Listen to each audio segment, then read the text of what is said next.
मला आता इयत्ता 5वी इतिहास पहिला पाठ याचा स्वाध्याय पाहायचा आहे. तर चला बघूयात. त्यामध्ये पहिले आहे रिकामी जागा. योग्य शब्द लिहा.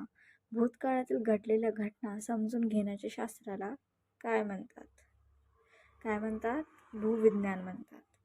दुसरं आहे इतिहास केवळ भूघटनाच्या आधारे लिहिला जात नाही. कशाच्या आधारे लिहिला जात नाही? भूघटनांच्या आधारे लिहिला जात नाही. तर या आहेत उचित रिकाम्या जागा. तसेच आता आहे प्रश्न दुसरा आणि तिसरा. यामध्ये प्रश्नांची थोडक्यात उत्तरे लिहायची आणि एका वाक्यामध्ये उत्तरे लिहायची आहेत.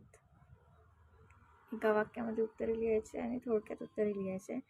तर याला मी तुम्हाला नोट्स देणार. ठीक आहे, मी तुम्हाला नोट्स देणार याचे.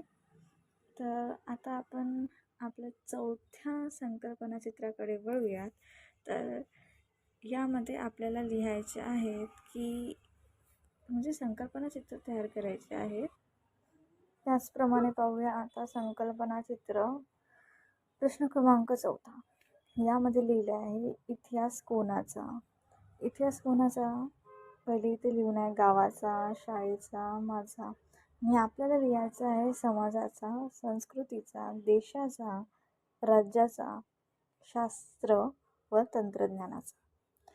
तर आता आहे आपला 5वा क्रमांक म्हणजेच प्रश्न क्रमांक 5. तर यामध्ये म्हटलं आहे पुढील तक्त्यात इतिहासाच्या साधनांचे वर्गीकरण करा. पुढील तक्त्यामध्ये इतिहासाच्या साधनांचे वर्गीकरण करा.